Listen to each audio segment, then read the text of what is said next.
Sir నమస్తే, మీ పేరు sir? పత్తి నాగేశ్వరరావు. సార్ మరేంటి ఈ రోజున ఒక అమరావతి మీద తీర్మానం చేసి అసెంబ్లీలో తీర్మానం చేయబోతున్నారు. అసలు ఆ తీర్మానం చేయడానికి కారణం ఏంటి? అసలు అలా చేయడానికి కారణం ఏంటంటారు అసలు? అదే ఇట్లా మళ్ళీ వైసీపీ కుక్కలు మరుగుతూ ఉన్నాయి కదా. ఇది అసెంబ్లీ అమరావతి ఉంటుందో లేదా మేము వస్తే మళ్ళీ వైజాగ్ అంటారు, ఇలాంటివి ఉంటుందని రేపు ఢిల్లీలో కేంద్ర ప్రభుత్వం మాట్లాడి ఢిల్లీలో ఈ పార్లమెంట్ సమావేశాలను తీర్మానం చేయడానికి చంద్రబాబు నాయుడు గారు అక్కడ పెద్దలతో మాట్లాడటం, ఇక్కడ అసెంబ్లీ తీర్మానం చేసి ఢిల్లీ పంపిస్తున్నారు. అంటే అసలు బిల్లు ప్రవేశపెట్టాలంటే ఇటు ప్రతిపక్షం అధికార పక్షం రెండు ఉండాలి. మరి ప్రతిపక్ష నాయకుడు జగన్మోహన్ రెడ్డి ఏమన్నా అసెంబ్లీకి వచ్చే ఛాన్స్ ఉందంటారు ఆ బిల్లు మీద? రాడండి. ఇప్పుడు జరిగిన 20 నెలల్లో ఒకరోజు అటెండెన్స్ కోసం 3 నెలలు రాకపోతే పదవి పోద్దని సంతకం పెట్టి వెళ్ళటం తప్పితే ప్రజల సమస్యల మీద రావట్లేదు కదా, రాడు.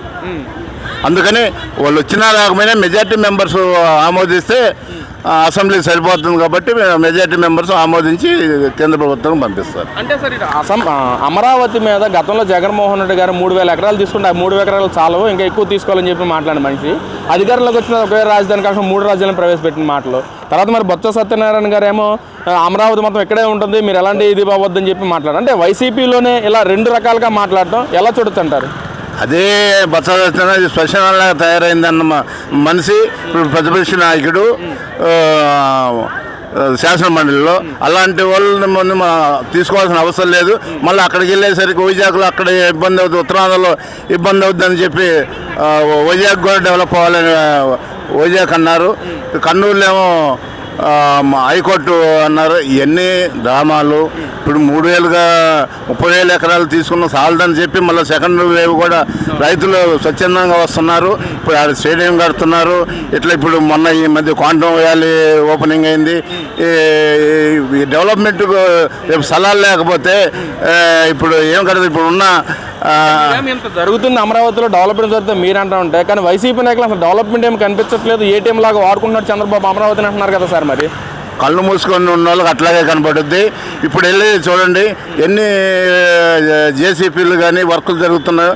300-400 జేసీపీలు నిన్న జస్ట్ పశ్చిమ బైపాస్లో వస్తుంటే గుంటూరు నుంచి వస్తా కారులో చూస్తే 300-400 జేసీపీలు ఎక్కడ పెట్టినా వర్కులు జరగలేదు. అది ఒకే కాంట్రాక్టర్కి ఇస్తే లేట్ అవుద్దని కూడా డివైడ్ చేసి వర్కులు ఇస్తున్నారు. అందువల్ల ఎంత స్పీడ్గా జరుగుతున్నాయంటే అంత స్పీడ్గా జరుగుతుంది. అది కూడా ఇది టైం బాండ్ కూడా పెడుతున్నాయి. డిసెంబర్ కావాలంటే డిసెంబర్. ఇప్పుడు పోలవరం ఉంది, రేపు మార్చిలో పోవాలనేది పెట్టారు. ఎందుకు పుష్కరాలలోపు నీళ్ళు వదలాలి గోదావరికని. ఇట్లా సిస్టమేటిక్గా వెళ్తుంది ఈ కూటమి ప్రభుత్వం. మరి ఈ విషయం మీద ఫైనల్గా జగన్మోహన్ రెడ్డి అసెంబ్లీకి వచ్చే ఛాన్స్ ఏమైనా ఉందంటారా? 100% రాదండి. ఎందుకంటే అతనికి ఇక్కడ వచ్చి మా మొఖం ఇప్పుడు అక్కడికి వచ్చి అడుగుతారు. మళ్ళా అధికార పార్టీ వాళ్ళు ఇప్పుడు తీర్మానం చేయాలి, తీర్మానానికి అతనికి ఇష్టం లేదు. అలాంటప్పుడు మొఖం చాటేసుకుని ఉంటాడు తప్పితే వచ్చిన వాళ్ళు శాసనమండలి కూడా పంపించకూడదుగా. వాళ్ళు ఎందుకు వచ్చి గొడవ చేస్తున్నారు? ఏదైతే జగన్మోహన్ రెడ్డి గారు 3 క్యాపిటల్స్ విషయాన ఇటు వైజాగ్ రూపకల్పన చేసిన నాయకుడు జగన్మోహన్ రెడ్డి అంటూ ఉన్నారు సార్. మరేంటి ఇప్పుడు చూస్తున్నారుగా ఎన్ని కంపెనీలు వచ్చినాయి వైజాగ్లో. జగన్మోహన్ రెడ్డి డెవలప్మెంట్ చేశారా వైజాగ్? నిన్న స్టీల్ ప్లాంట్ని వాల్ పేపర్లో చూసాను. స్టీల్ ప్లాంట్ నేను నా టైంలోనే వచ్చింది అని 3 రోజుల నుంచి ప్రచారం. మిత్తల్ కంపెనీ నేనే మాట్లాడాను, నేనే చేసి వచ్చిన కంపెనీలో నేను నువ్వు వచ్చిన ఏదైనా స్టార్ట్ అయిందా? ఎందుకు రిటర్న్ వెళ్ళిపోయినాయి? వస్తే స్టార్ట్ చేయాలి కదా. ఇప్పుడు వచ్చిన 6 నెలల్లోపు మనం 4,000 ఎకరాలు ఇచ్చి మిత్తల్ కంపెనీకి ఇచ్చాం. ఇంకొక 5,000 ఎకరాలు సెకండ్ యూనిట్కి ఉంది. అది పొజిషన్. అంటే ఇంత జరుగుతున్న జగన్మోహన్ రెడ్డి గారిని లేకపోతే అసలు మన రాష్ట్రం డెవలప్మెంట్ అయ్యేది కాదు, వైజాగ్ కూడా డెవలప్మెంట్ అయ్యేది కాదని చెప్పి అంటా ఉన్నారు. ఇంత నాశనం అయ్యేది కాదు. జగన్మోహన్ రెడ్డి ఉండవల్లే ఇంత నాశనం అయింది.